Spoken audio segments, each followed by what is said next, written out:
quando vier o Filho do Homem, será que achará fé na terra? A pergunta está feita.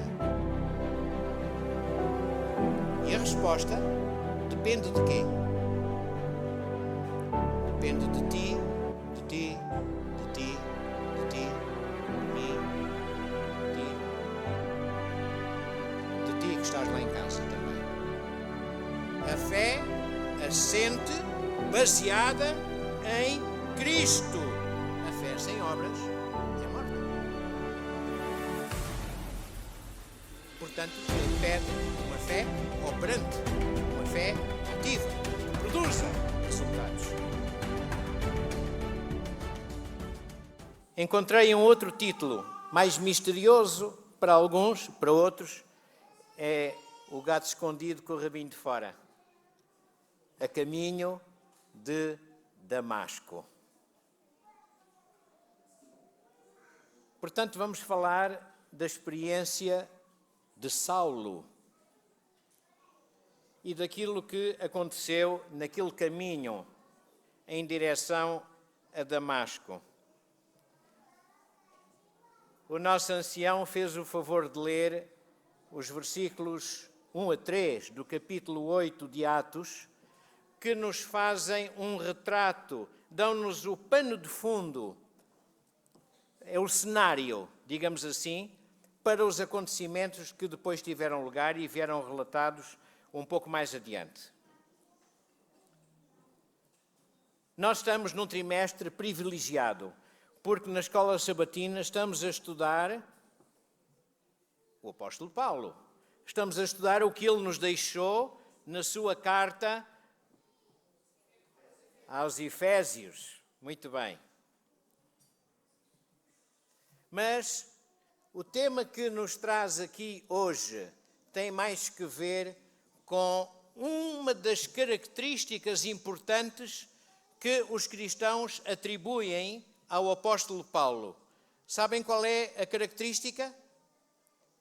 Ele é o apóstolo da fé. O apóstolo Paulo é considerado o apóstolo da fé. Foi o apóstolo que mais escreveu acerca da fé. Escreveu sobre outras coisas também. E as lições da escola sabatina têm-nos trazido isso bem à memória. Mas, de facto, ele foi um grande autor acerca da fé, inspirado pelo Espírito de Deus. E a nossa pergunta já é: por que será que o apóstolo Paulo dedicou tanto da sua missão, do seu ministério, à fé? Por que será? Outra pergunta: qual é o papel da fé na nossa salvação? Será que a nossa salvação tem alguma coisa a ver, tem alguma relação com a fé? Outra pergunta: será que é mesmo oportuno falar de fé? Vivemos uma época em que há divisão entre os cristãos. Há uns cristãos que, quando se fala de fé, olham para Roma. E não são só os adeptos de Roma. Há cristãos que estão mais preocupados com Roma do que com aquilo que a fé pode fazer nas nossas vidas. Outros pensam em Meca quando se fala de fé. E em nome de Meca são capazes de fazer muita coisa. E também boas coisas. Outros pensam em Beijing, antigamente chamada Pequim. Outros pensam em Ulaanbaatar, Sabem onde é esta localidade? No Tibete, é na Mongólia. Outros pensam em Moscovo, quando se fala de fé. Não por causa dos guerreiros que lá estão, mas por motivos religiosos, como sabem. Outros pensam em Jerusalém. Outros pensam em Calcutá. No fundo, resumimos as sedes de cristianismo, ou dos cristianismos, entre aspas, budismo, hinduísmo e ortodoxia. E podíamos ir buscar outros exemplos. E aquilo que eu gostaria que nós hoje conseguíssemos responder é se nós precisamos de uma cidade para fundamentar a nossa fé. A favor ou contra? Ou se a nossa fé tem outro fundamento. É este o objetivo da meditação desta manhã. Bom, Saulo foi contemporâneo de Jesus Cristo, mas não cruzou o seu caminho com Jesus Cristo. Ele não conviveu com Jesus. Por isso ele não é discípulo direto, como os 12. Não faz parte dos 12. Ele é um discípulo adquirido e que, portanto, se integrou numa missão, a missão apostólica, e por isso é chamado de apóstolo, já com o nome de Paulo, que significam sensivelmente a mesma coisa. Ele é oriundo de uma cidade famosa, a cidade de Tarso, e o seu pai era membro da tribo de Benjamim e era fariseu. Portanto, de um movimento, de um grupo religioso judaico que era bastante influente e que era também bastante aguerrido. Ele tinha dupla nacionalidade, Saulo. Tinha a nacionalidade judaica, porque era filho de um judeu, e também a nacionalidade romana, cuja origem não está muito esclarecida, embora haja algumas evidências. Primeiro estudou em Tarso, onde nasceu. Depois estudou em Jerusalém. Depois novamente em Tarso. E finalmente, outra vez em Jerusalém. Já depois da crucificação de Jesus. Ou seja, Saulo era um homem com uma preparação académica enorme, especialmente se nós atentarmos ao comum daquela época. Ele tinha domínio sobre a cultura hebraica, sobre a cultura romana e sobre a cultura grega, pelo menos. Daí que ele era um erudito, e quando nós lemos os seus escritos, apercebemos-nos disso facilmente, que ele era um grande intelectual, um erudito. Mas, como fariseu zeloso, Saulo foi muito ativo numa tarefa. Sabem qual era a tarefa? A perseguição. Perseguição a quem? Sim, aos cristãos, mas naquela época não eram chamados ainda cristãos. Sabem como é que eram chamados? Os do caminho, ou a seita dos nazarenos. Eram dois nomes que eram usados para falar dos cristãos. E Saulo era muito ativo. Temos muitos textos bíblicos, não vamos lê-los todos, porque já está na hora de acabar o culto, ainda agora começamos, mas, de qualquer modo, eu vou citar para que, se quiserem, consultem em vossas casas. Atos, capítulo 7, versículos 54 a 60. Atos 7, 54 a 60. Atos 8, 3, que já foi lido. Atos 9, versículos 1 e 2. 9, 1 e 2. E ainda Atos 24, versículo 5. Este versículo ainda iremos ler mais adiante. Então, segundo nós lemos em Atos capítulo 9, versículos 3 até 9, eu sugeria que, se puderem ainda hoje, leiam todo este capítulo 8 e todo o capítulo 9 de Atos, para terem um enquadramento dos factos que tiveram lugar relacionados com esta viagem a Damasco.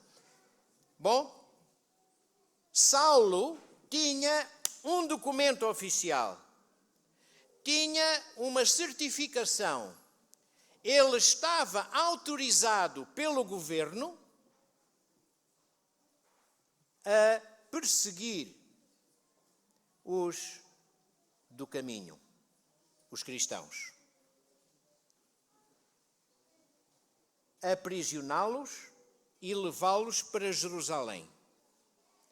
E depois sabemos o que é que acontecia, porque sabemos o que é que aconteceu, por exemplo, a Estevão, em cuja morte, conforme já foi lido, Saulo consentiu e colaborou, não atirando pedras, mas segurando nas vestes daqueles que atiraram as pedras.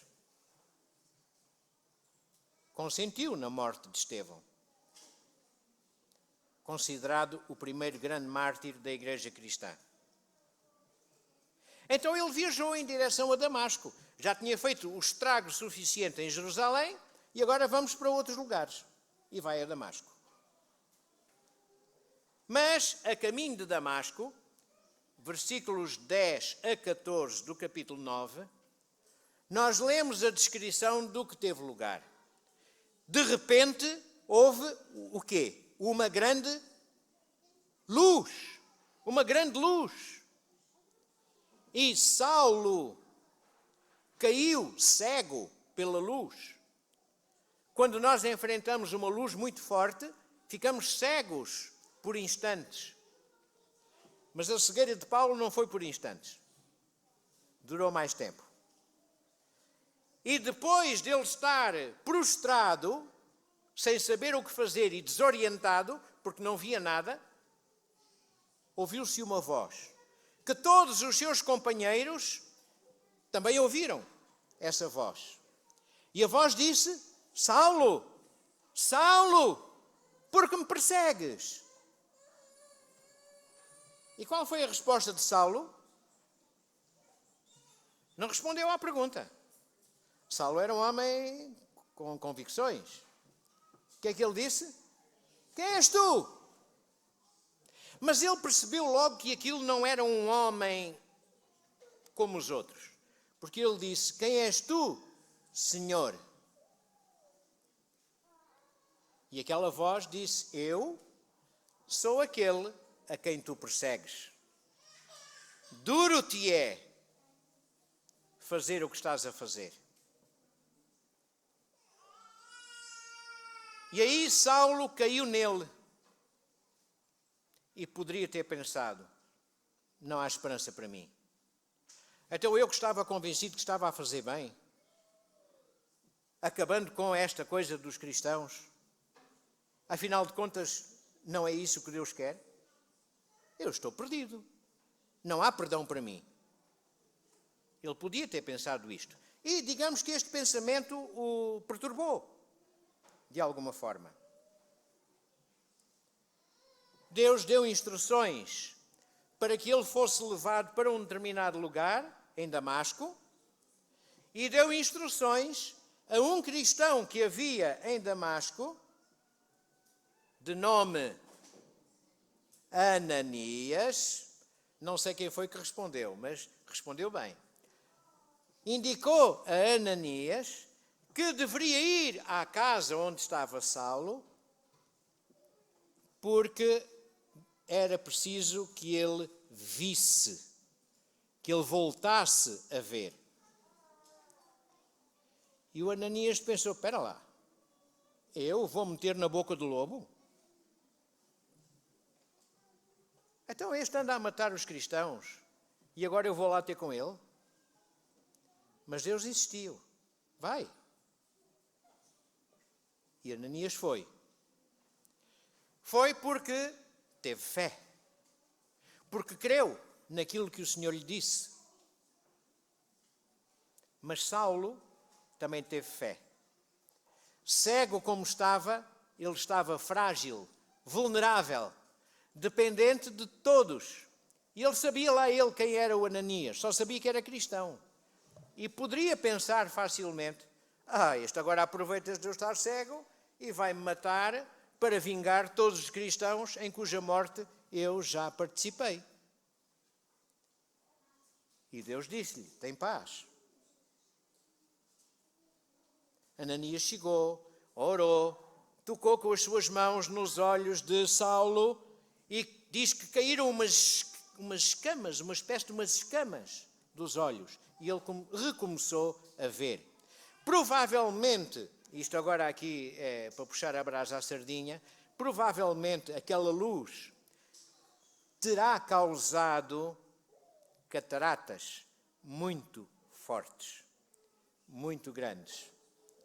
E essas cataratas foram retiradas. E Deus fez ali uma operação de cirurgia oftalmológica, substituindo-lhe as cataratas por uma lente que permitiu a que o apóstolo Paulo pudesse recuperar a visão. Uma intervenção milagrosa, impossível naquela época. E mesmo hoje é delicada. O apóstolo, que veio a tornar-se em poucas horas, pediu o batismo. Reparem, passaram-se horas, 3 dias. Pediu o batismo. E Ananias, não, desculpa lá, mas as coisas são feitas de outra forma. Nós temos de fazer isto com muito cuidado. Já não vejo ali o pastor Jorge Duarte, senão ia meter com ele. Eu não estou a dizer que não devemos fazer como deve ser. Mas há situações e situações. E Saulo não passou pela classe batismal. Passou por uma coisa mais completa e mais forte ainda do que a classe batismal. Em que o monitor não foi o ancião, nem o pastor. Foi o Rei dos Reis e Senhor dos Senhores. Ele foi batizado. Apesar da desconfiança de muitos cristãos. Eles estavam desconfiados. Então ele quer aproveitar-se do batismo para depois nos apanhar a todos. Este medo instalou-se. Mas tudo correu bem. E qual foi o resultado?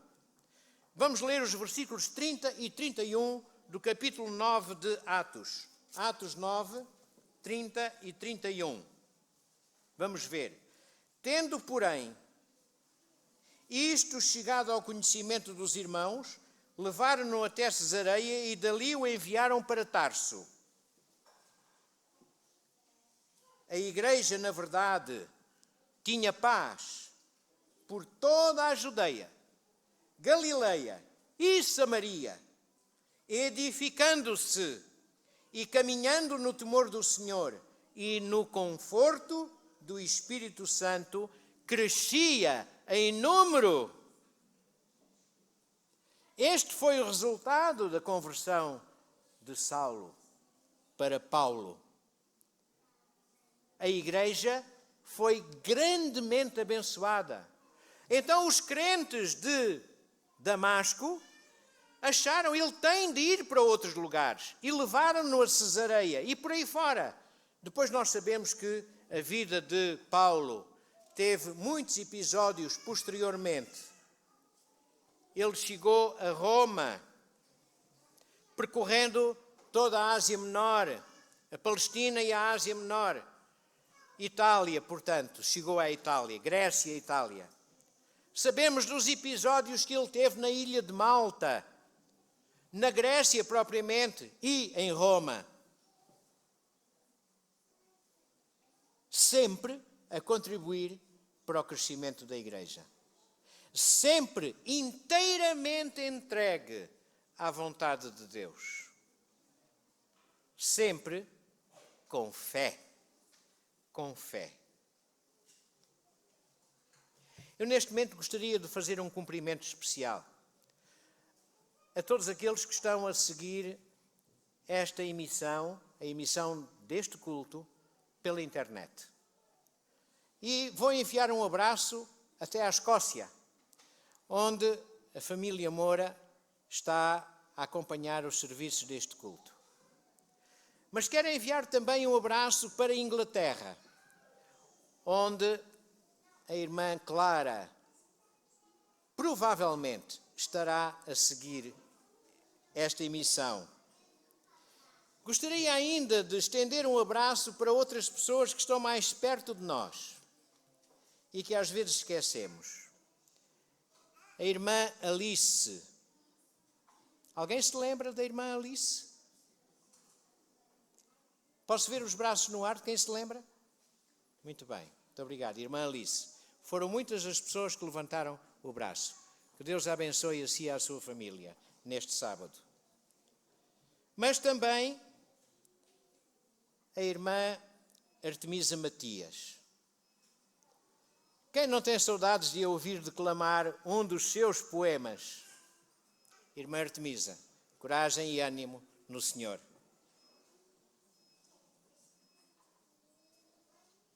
E a irmã Lídia Maurício. Não é muito conhecida. Ela vem há pouco tempo à igreja de Setúbal. Está numa instituição em Azeitão. Irmã Lídia, um grande abraço. Que Deus a abençoe. E estamos à espera da sua próxima visita. A irmã Luísa Calisto. A irmã Luísa Calisto, às vezes consegue vir à igreja, mas está sempre dependente de outras pessoas. Mas nós pensamos nela também, irmã Luísa. Que Deus a visite neste sábado. Todos aqueles que estão doentes, sabemos de famílias que estão vários elementos doentes, pensamos em vós e desejamos que o toque do Senhor possa fazer aquilo que humanamente nós somos incapazes de fazer. Também aqueles que estão desanimados ou que têm dificuldades, problemas nas suas vidas. Talvez alguns que vieram de longe e que estão à procura de encontrar espaço para trabalhar, encontrar sustento, na esperança de que as suas vidas possam ser fortalecidas. Vale a pena ter fé. Deus transforma demónios em anjos. Deus transforma desgraças em oportunidades. Mas segundo a Bíblia, qual é o centro da fé? Vamos ao livro de Efésios. Efésios, e vamos ver no capítulo 1, os versículos 9 e 10. Já cá está o pastor Jorge Duarte. Eu há bocado ia me meter contigo, Jorge. Depois falamos. Ok, muito obrigado por estares connosco. És sempre bem-vindo na tua igreja, porque esta é a tua igreja. Sem querer roubar nada ao grupo de Almada, Corroios e Paivas. Não queremos roubar nada aos nossos queridos irmãos desse grupo. Ora bem, Efésios capítulo 1, e vamos ler os versículos 9 e 10. Desvendando-nos o mistério da sua vontade, segundo o seu beneplácito que propusera em quem? Em quem? Em Cristo. De fazer o quê? Sair dele? Não, o que o texto diz é de convergir nele, na dispensação da plenitude dos tempos. Refere-se aqui ao Messias, ao aparecimento do Messias. Todas as coisas, tanto as do céu como as da terra. Então qual é o centro da fé? É Cristo. Se o centro da fé for Washington, Nova York, Lisboa, Roma, Moscovo, Beijing, seja o que for, se o centro for esse, estamos mal. O centro da fé é Jesus Cristo. Aqui a palavra de Deus não tem dúvidas. É Jesus Cristo. Mas Jesus faz uma pergunta que já foi lida há pouco. Lucas 18:8. Qual é a pergunta que ele faz? Quando vier o Filho do Homem, será que achará fé na terra? A pergunta está feita. E a resposta depende de quê? Depende de ti, de ti, de ti, de ti, de mim, de ti. De ti que estás lá em casa também.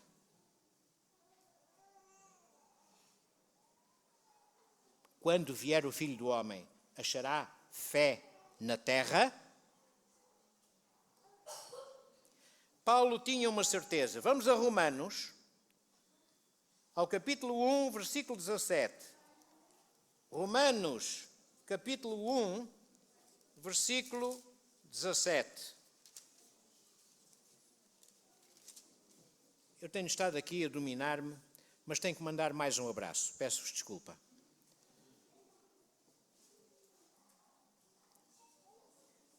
Vou puxar a brasa à sardinha. Vou mandar um abraço grande para o meu primo, José Luís Esteves. Ele é um aficionado, entre aspas, da programação da Igreja de Setúbal. E sempre que pode, ele segue esta programação. Sempre com um olhar atento a tudo o que se passa. E dando o seu contributo, quando o som está muito baixo, ou se alguma coisa está em falha, ele fica logo preocupado que está a perder alguma coisa de importante. José Luís, um grande abraço. Então, Romanos 1:17, o que é que nos diz? Versículo 17. Visto que a justiça de Deus revela-se no Evangelho de fé em fé, como está escrito. O que é que está escrito? A vida do justo só é vida se for pela fé. Porque se não for pela fé, não é justo. Logo, não é vida. O justo viverá pela fé. Logo, podemos concluir que a fé é uma questão de salvação. 2 Timóteo. Vamos ler em 2 Timóteo, capítulo 3, versículo 15. 3:15 de 2 Timóteo. E que desde a infância sabes as sagradas letras, que podem tornar-te sábio para a salvação. Salvação como? Pela fé em Cristo Jesus. Salvação pela fé em Cristo Jesus. Será que ainda há dúvidas? Será que isto é um raciocínio complicado de um intelectual sofisticado como Paulo? É simples. Salvação pela fé em Cristo Jesus. Hebreus, capítulo 6, versículo 12. Hebreus, capítulo 6, versículo 12.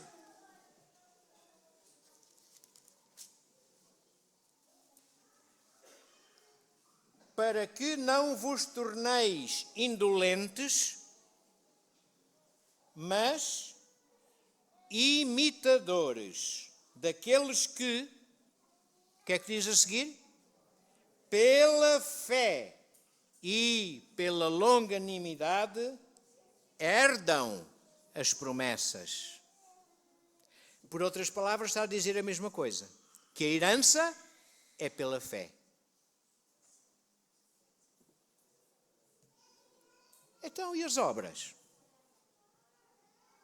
Então, e as obras?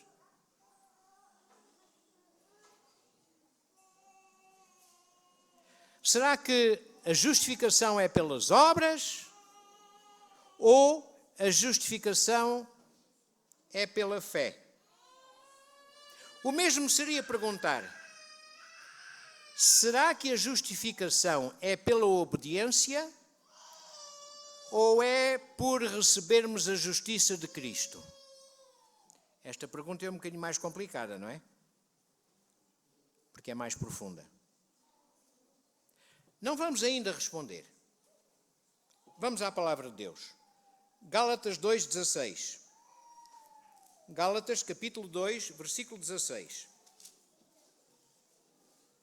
Então lemos: sabendo, contudo, que o homem não é justificado por obras da lei, mas sim mediante a fé em Cristo Jesus. Também temos crido em Cristo Jesus para que fôssemos justificados pela fé em Cristo e não por obras da lei. Pois por obras da lei ninguém será justificado. Estimados, alguma dúvida? Acham que o apóstolo podia ser mais claro do que isto? Ele repete a mesma coisa 2 vezes, ou seja, diz 3 vezes a mesma coisa. Mas a pergunta continua no ar. Então, e as obras?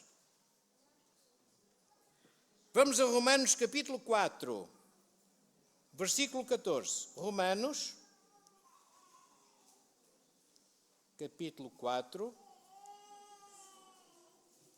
e vamos ler o versículo 14.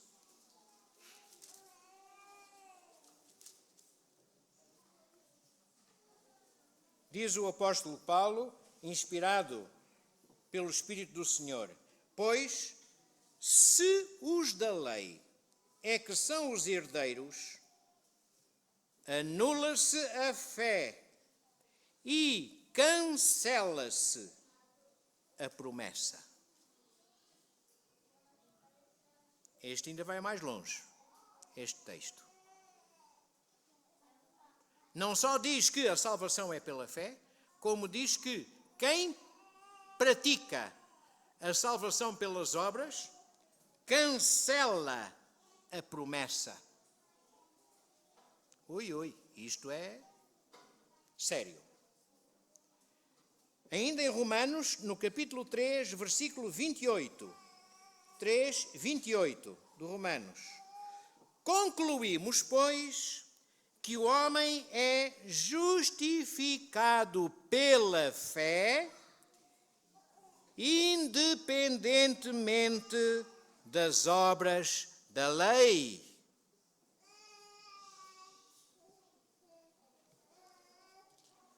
Então acabamos com a lei.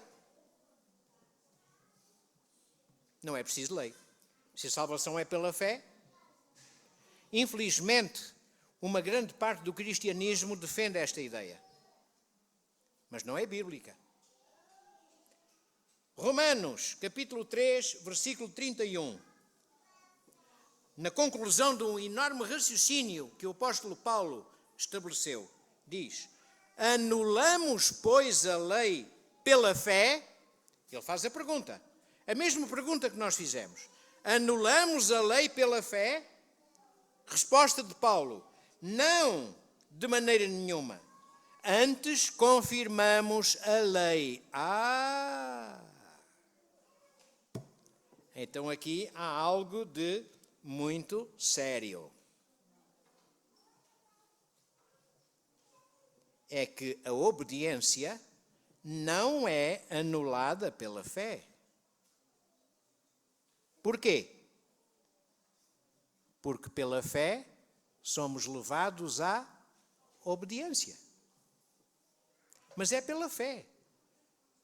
Não é pelos nossos méritos, nem pelo nosso esforço. É a ação do Espírito Santo em nós, em cada um de nós. Se tivermos fé.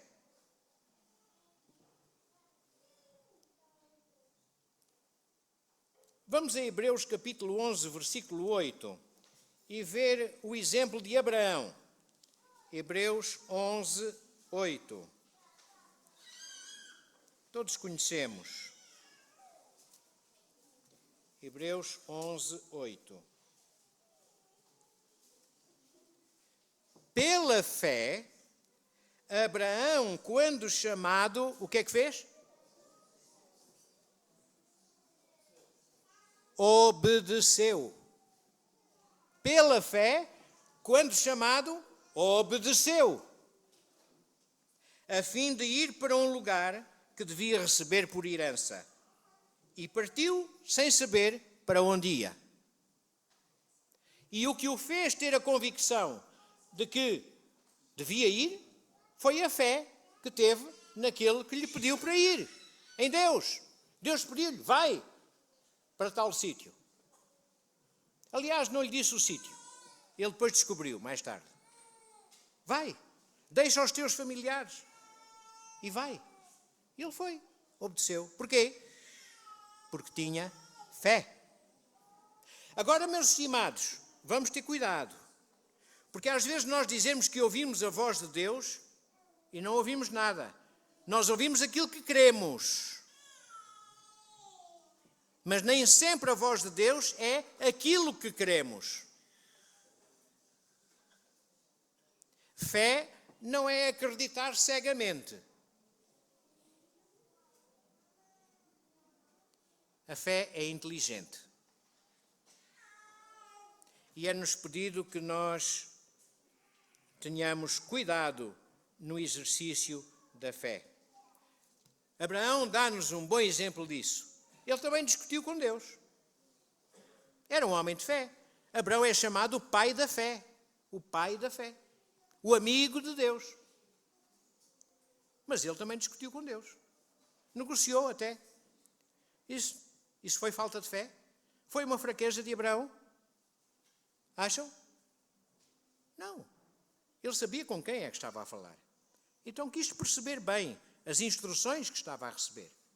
Ele não pôs em dúvida as instruções de Deus. Não foi isso. Ele creu. Mas ele queria saber um pouco mais. E então conversou com Deus. Aquela história de ele ser pai de uma grande nação incontável, quando ele já não podia ter filhos nem a esposa. Ele teve que conversar sobre isso. Porque aos olhos humanos isso é impossível.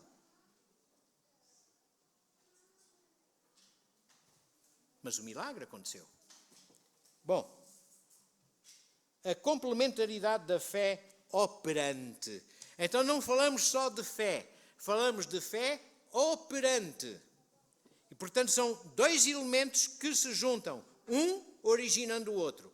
A fé originando a obediência. E não o contrário. Não é a obediência que origina a fé. Tiago 2,14. Tiago 2,14. Meus irmãos, qual é o proveito se alguém disser que tem fé, mas não tiver obras? Pode, acaso, semelhante fé salvá-lo? Então, uma vez diz uma coisa, agora diz outra. Não. Ele está a esclarecer aquilo que já disse. A fé sem obras é morta. Portanto, ele pede uma fé operante, uma fé ativa, que produza resultados. Agora, o versículo 26, do mesmo capítulo 2 de Tiago, 26. Porque assim como o corpo sem espírito é morto, assim também a fé sem obras é morta. E ainda em Apocalipse, capítulo 14, versículo 12. Apocalipse, capítulo 14, versículo 12. Todos nós conhecemos este texto de cor, ou não? 14, 12 de Apocalipse. Então o que é que diz? Aqui está o quê? A perseverança dos santos, ou paciência dos santos. Os que guardam os mandamentos de Deus, os dois elementos. Ficou para o último aquilo que é a origem, a fé, que leva à guarda dos mandamentos. E daí a salvação, a perseverança dos santos. Sabem que este assunto não é um assunto dos nossos dias, não foi inventado agora. Ele vem de trás. Não temos tempo hoje para partilhar convosco alguns aspectos mais pormenorizados. Mas há um livro pequeno que está diante de vós. A Mensagem de 1888.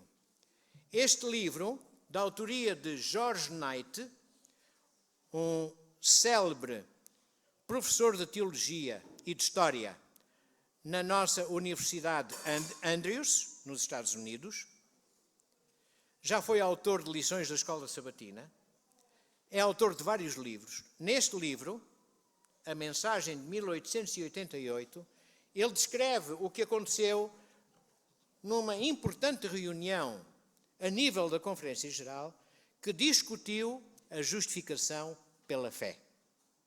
Porque até então havia um grupo de pioneiros, homens de Deus, mas que defendiam a salvação pelas obras. Tinham uma mensagem legalista.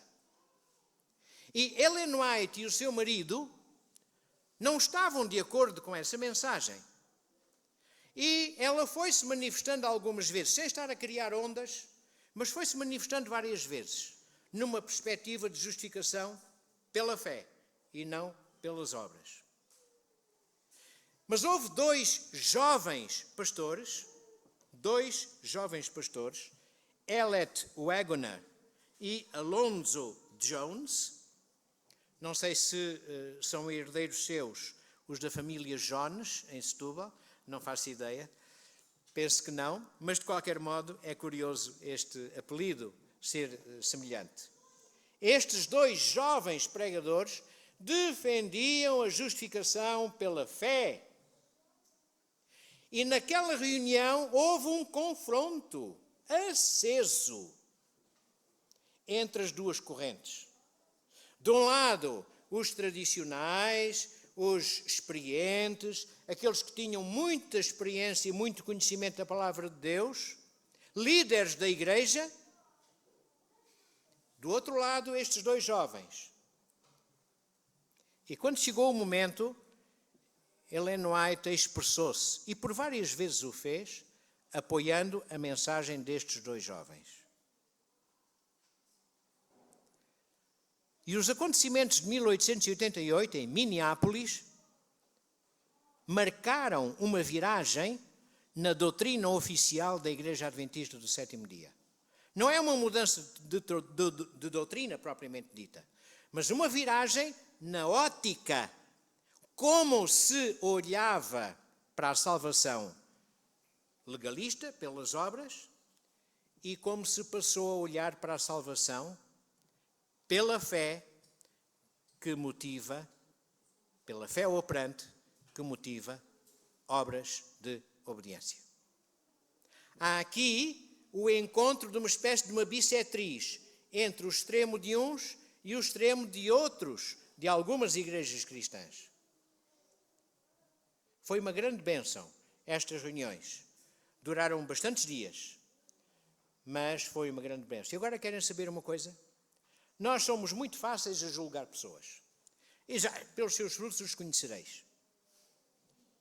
É verdade, isso é um princípio bíblico. Mas, atenção, cuidado. Nós não temos que julgar ninguém. Esse papel é de Deus. Se nós o vamos fazer, nós damos barraca de certeza.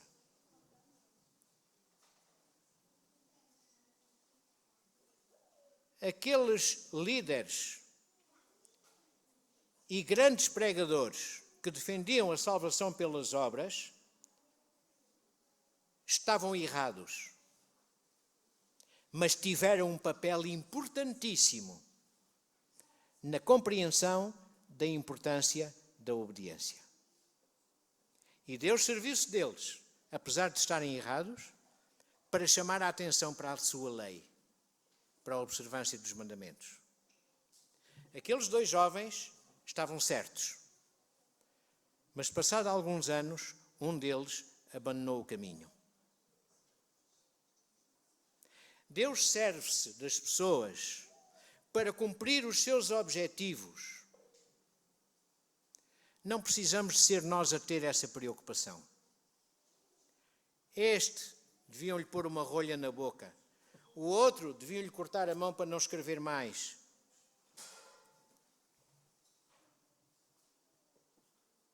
Isso não nos compete. Vimos hoje na escola sabatina quem é a cabeça da igreja. Quem é? Então deixemos-lo ser.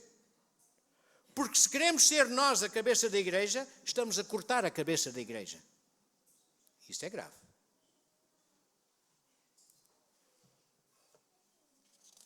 Eu estou mesmo a terminar. O segredo, então, é Efésios 1:10. Efésios 1:10. O que é que diz este texto? Efésios capítulo 1, versículo 10. Fazer convergir nele, na dispensação da plenitude dos tempos, todas as coisas, tanto as do céu como as da terra. A fé assente, baseada em Cristo. E o apóstolo João, na sua primeira epístola, diz-nos um ingrediente importante que está relacionado com a fé. 1 de João, capítulo 5, versículo 4. 1 de João, capítulo 5, versículo 4. O que é que diz? 5, 4. Porque todo o que é nascido de Deus, o que é que lhe acontece? Vence o mundo. E agora vem o ingrediente. E esta é a vitória que vence o mundo. A nossa fé. O ingrediente é a vitória. Havendo fé baseada em Cristo, há vitória. Não precisamos de procurar a vitória independentemente da fé, independentemente de Cristo, baseados na obediência pura e simples. Não, porque nunca lá vamos chegar. A vitória só é vitória se tivermos Cristo conosco. E isso vem pela fé. E é a presença de Cristo em nós que nos leva à vitória. Meus estimados, a lei não foi crucificada pela fé. Porque se fosse, a fé crucificaria a cruz.